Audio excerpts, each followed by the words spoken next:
Terima kasih Anda masih menyaksikan Kompas Petang. Saudara, setidaknya 2 orang tewas dalam serangan drone yang dilancarkan pasukan Israel ke tenda berkabung di kamp pengungsi Nusairat di jalur Gaza Tengah pada Senin waktu setempat, meski ada kesepakatan gencatan senjata di wilayah tersebut.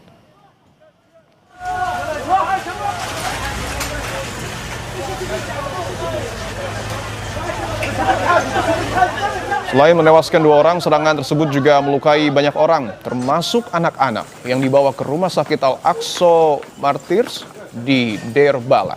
Gencatan senjata yang berlaku sejak 10 Oktober itu mengakhiri serangan Israel yang dimulai pada 8 Oktober 2023. Meskipun pemerintah Amerika Serikat mengumumkan fase kedua perjanjian gencatan senjata telah dimulai pada Januari lalu, pelanggaran terus berlanjut. Fase tersebut mencakup penarikan tambahan pasukan Israel dari Gaza dan peluncuran upaya rekonstruksi yang diperkirakan PBB menelan biaya sekitar 70 miliar dolar Amerika Serikat.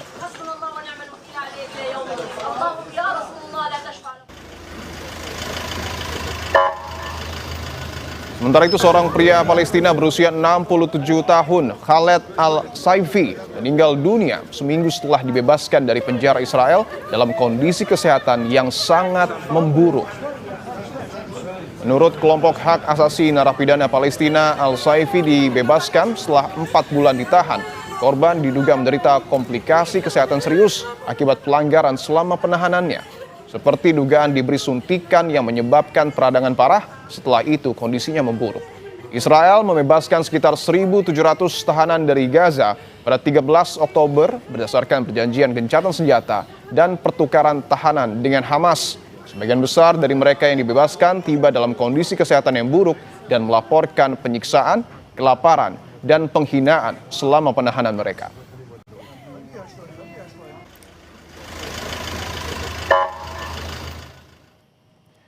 Di tengah fase kedua perjanjian gencatan senjata, Israel melanggar dan tetap menyerang warga Palestina di jalur Gaza. Lalu sejauh mana pilihan pemerintah Indonesia bergabung dengan Dewan Perdamaian bentukan Trump bisa mempercepat kemerdekaan Palestina?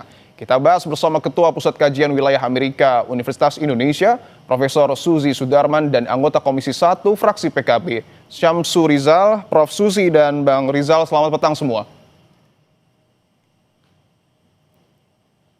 Baik, saya ingin ke Bang Rizal terlebih dahulu bahwa kita perlu clearkan dulu, apakah Dewan Perdamaian bentukan Trump ini khusus untuk Gaza atau konflik global lainnya, Bang Rizal?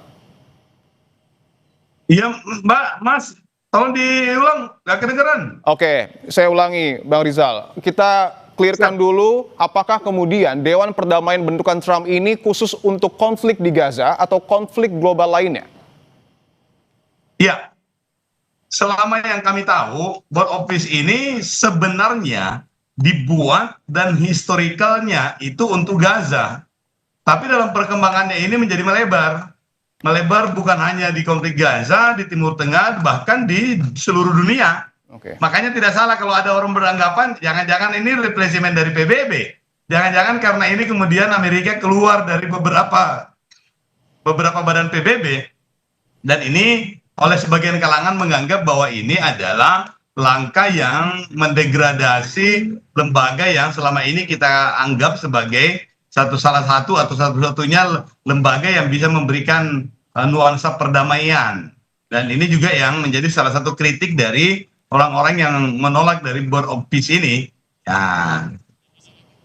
Oke, baik. Saya ingin ke Prof. Suzy dulu, bahwa tadi sudah disampaikan oleh Bang Rizal, nampaknya Board of Peace ini tidak hanya dibentuk untuk konflik Gaza, tapi meluas sesuai dengan fungsinya. Tetapi kita bahas soal alasan Trump membentuk Dewan Perdamaian ini karena Dewan Keamanan PBB dinilai sudah tidak lagi berfungsi, sehingga untuk atasi konflik global, Trump bentuk Dewan ini. Apakah bisa lembaga ini sekuat Dewan Keamanan PBB atau ini hanya, mohon maaf, akal-akalan Trump aja?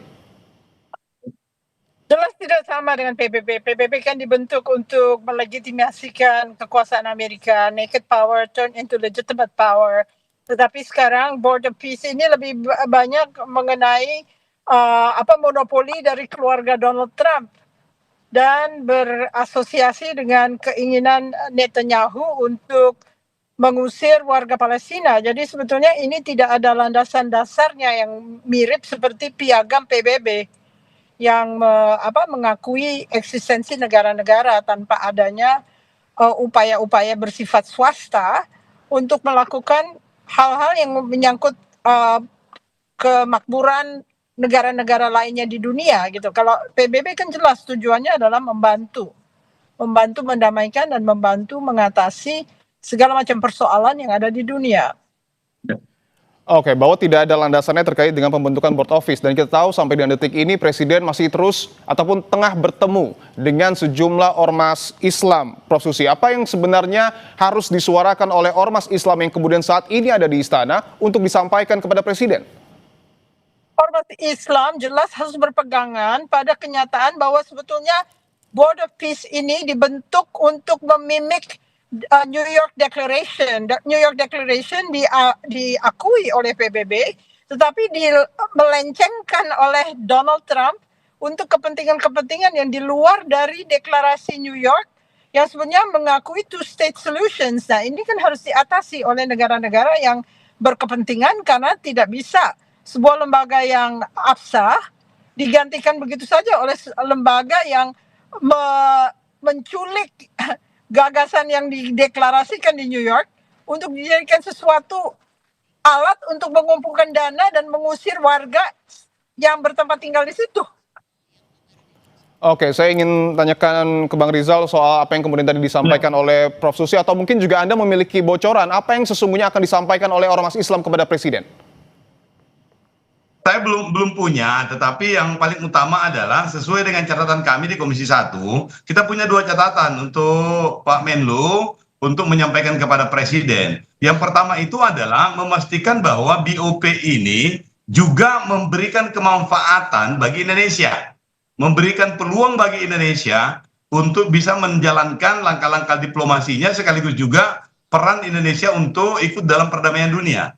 Yang kedua adalah bagaimana supaya Kementerian Luar Negeri dan beberapa kementerian yang lain yang relevan itu bisa membuat peta jalan untuk menjelaskan kepada publik sejelas-jelasnya apa yang melatar belakangi sampai Presiden itu kemudian terlibat dalam penandatanganan di Davos. Dan ini juga yang patut untuk dijelaskan, dan alhamdulillah Pak Presiden ternyata sudah merespon dengan baik, segera mengundang ormas-ormas Islam untuk ke istana untuk mendengarkan penjelasan langsung. Tetapi yang kita ingin sampaikan bahwa ini adalah persimpangan apakah kita masuk dalam diplomasi dalam level yang lebih tinggi pada saat dunia yang benar-benar mengalami turbulensi, atau kita justru bisa mengalami kemunduran yang bisa berakibat pada dukungan sosial dan dukungan politik, terutama yang menyangkut legitimasi terhadap kekuatan atau power yang bisa ditunjukkan oleh Presiden Prabowo. Oke, artinya pemerintah kita diharapkan mampu mendorong kemerdekaan Palestina, tetapi ada biaya yang kemudian harus dikeluarkan, kurang lebih sebesar 16,7 triliun atau 17 triliun rupiah. Apakah ini sepadan dan akan digunakan untuk apa? Ya, nah ini, dan biaya yang kurang lebih 17 triliun ini memang menjadi pertanyaan kita, dan itu dianggap sebagai entry card untuk bisa menjadi anggota tetap dalam BUP ini. Anggota tetap itu yang berlaku sampai 3 tahun selamanya. Kalau kita tidak membayar ini, biaya rekonstruksi dan rehabilitasi ini, maka keanggotaan kita itu 3 tahun lamanya dan boleh keluar kapan saja. Nah, yang paling penting adalah bahwa Presiden juga bisa menjelaskan bahwa keanggotaan kita di BOP ini sifatnya tentatif sesuai dengan kepentingannya kita, sesuai dengan kebutuhannya kita. Kalau ternyata tidak ada jaminan bahwa two-state solution ini akan menjadi salah satu solusi yang dikedepankan, ngapain lagi kita masuk di situ? Tujuannya itu jelas, bagaimana membuat perdamaian yang artinya akan keluar ketika memang tidak ada manfaatnya, Bang Rizal. Ya, manfaatnya pasti ada, karena pada saat di sini ini satu-satunya pintu yang tersedia untuk membicarakan perdamaian di Gaza. Satu-satunya pintu yang tersedia yang memungkinkan untuk membicarakan Free Palestine. Baik. Kalau kita tidak masuk, kita bisa ketinggalan kereta. Baik, itu tujuannya ya. Tetapi memang masih ada anggaran yang kemudian menjadi pertanyaan. Saya ingin ke Prof. Susi, apakah kemudian anggaran sebesar 17 triliun ini sepadan ketika Indonesia masuk ke Board of Peace? Sama sekali tidak perlu membayar karena begitu besar jumlahnya. Dan ini beberapa kali dari iuran kita ke ASEAN misalnya. Mungkin ASEAN lebih penting daripada BOP buatan keluarga Donald Trump. Oke, artinya ketika harus dibayarkan itu tidak perlu. Dan juga tadi Prof. Susi menyebut bahwa tidak ada landasan dasar pembentukan board of peace ini. Benar. Artinya menurut Prof. Susi sendiri, dana ini untuk apa, Prof? Dananya untuk membangun Gaza. Kenapa kita membangun sesuatu yang dihancurkan oleh Israel? Itu kan nggak masuk akal sebetulnya. Oke. Artinya apa yang harus dalam tanda kutip dilakukan pemerintah untuk kemudian betul-betul memanfaatkan bergabungnya pemerintah kita ke Board of Peace? Kayaknya harus didorong dari dalam negeri, domestic politics didorong, sehingga kedengaran suaranya adalah suara rakyat, baru bertindak. Kalau misalnya kita terlalu emosi dan mengeluarkan kata-kata yang kurang baik, mereka juga bisa menyerang Indonesia karena ini sangat sensitif. Ini berkaitan dengan tarif dan ketakutan Indonesia akan diberikan tarif yang tinggi oleh Donald Trump sehingga dia menurut saja, padahal sebetulnya negara-negara lain tidak terlalu peduli. Oke, Anda sepakat dengan pernyataan Prof. Susi, Bang Rizal, soal bergabungnya pemerintah kita ke Board of Peace karena ketakutan terhadap Amerika Serikat? Enggak, kalau soal itu kita nggak takut sama Amerika. Walaupun kita juga menganggap bahwa komponen Amerika itu adalah entitas yang sangat luar biasa pentingnya. Tetapi bukan soal takut tidak takut. Tetapi yang paling penting di situ adalah kans kita untuk mendapatkan the first information from the situasi itu. Karena begitu kita tidak masuk dalam anggota tetap itu, maka ada beberapa agenda yang tidak bisa kita ikuti seterusnya. Bukan pada kesempatan pertama kita mendapatkan informasi itu. Dan ini yang direbut oleh Bapak Presiden. Oh, kesempatan itu mungkin tidak akan datang lagi berikutnya. Oke. Sehingga ya beliau. Baik. Tanggapan Anda, Prof. Susi, Anda sepakat dengan pernyataan Bang Rizal? Dengan segala keberaniannya mengambil peran ini dijelaskan. Mau tahu, ya. Kan Indonesia berkawan dengan kawan-kawannya Amerika di Middle East, misalnya Qatar atau UEA. Kita tanya-tanya aja kepada mereka, nggak usah kita harus mendapatkan informasi pertama, karena tidak absah gitu ya, organisasi ini kurang mencerminkan apa yang diamanatkan oleh pembukaan Undang-Undang Dasar 45. Oke. Saya ingin ke Bang Rizal lagi bahwa tadi disebutkan pemerintah ketika bergabung dengan BOP ini semangatnya bisa menekan ataupun mendorong kemerdekaan Palestina. Tapi kita tahu juga Israel yang juga menjadi bagian dari Board of Peace menyerang Gaza, artinya melanggar kesepakatan. Apa yang harus dilakukan Presiden?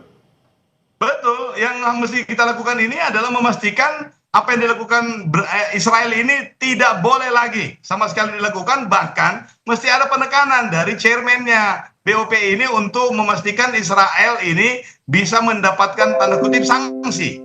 Oleh karena itu kita memang dari awal itu selalu menegaskan bahwa two-state solution ini adalah harga mati dalam forum ini.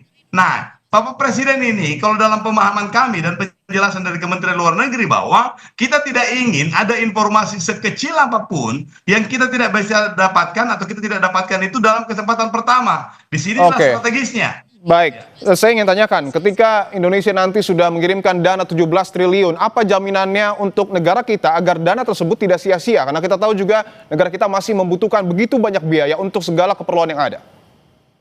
Betul, ini skala prioritasnya kita. Dengan entry car sebesar 17 triliun itu, kita harap multiplier efeknya itu akan terasa. Salah satunya adalah posisi diplomasinya kita yang levelnya naik. Dan itu menjadi kredibel. Dari situ kemudian kita harap bisa dimanfaatkan oleh seluruh diplomatnya kita, duta besarnya kita di seluruh dunia ini untuk membuat formulasi yang mampu mengkonvers kepercayaan dan status ini menjadi kepercayaan bukan hanya dalam bidang pertahanan, diplomasi, tapi juga dalam bidang ekonomi sosial, sehingga nanti ada kerjasama bilateral, multilateral yang bisa kita dapatkan. Jadi ada side effect-nya. Tetapi kita punya catatan adalah, ingat, tujuan kita terlibat dalam proses semua ini adalah Palestina atau Free Palestine. Sehingga kita ingin supaya semua yang kita lakukan ini muaranya adalah bagaimana menjamin ada jalan.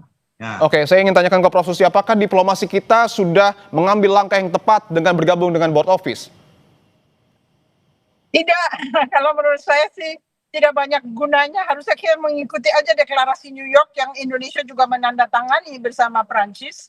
Dan itu diakui oleh PBB, kita pegang itu dan menyatakan secara perlahan-lahan bahwa sebetulnya BOP ini melanggar karena tidak melaksanakan apa yang disebutkan oleh Declaration New York, yaitu adanya two-state solution sebagai solusi dari konflik yang terjadi di Gaza. Oke, BOP disebutkan bahwa melanggar. Apakah kemudian lebih efektif board of peace atau mungkin jalur internasional melalui PBB menurut Anda, Prof. Susi? Bisa wakil kita di PBB bisa menginisiasi di Dewan Keamanan, mungkin berpidato atau apa, bahwa sebetulnya kenapa Declaration of New York itu dipenggal untuk tidak memasukkan elemen two-state solution yang diupayakan dalam Declaration of New York yang diakui oleh Dewan Keamanan PBB. Oke, baik. Saya ingin ke Bang Rizal lagi. Jika ke depan Board of Peace ini gagal untuk kemudian menahan serangan yang kemudian terjadi di Gaza, apakah DPR akan mendesak Indonesia untuk keluar dari BOP? Keluar. Oke. Lebih bagus kita bisa keluar daripada kita tidak bisa masuk. Dan ini adalah salah satu panel diplomasi. Daripada kita tidak memiliki kesempatan sama sekali, mending kita merebut kesempatan itu. Dan kalau tidak sesuai dengan apa yang kita inginkan, ya mau dia apa lagi, kita keluar. Meskipun ketika uangnya sudah diserahkan, Bang Rizal. Kenapa? Meskipun ketika uang sebesar 17 triliun nanti sudah diserahkan. Nah, di situ masalahnya, resikonya. Makanya kita minta catatannya adalah memastikan semua term and condition-nya itu benar-benar secure, baru kemudian kita bayarkan. Karena itu bukan uang kecil, uang itu besar sekali.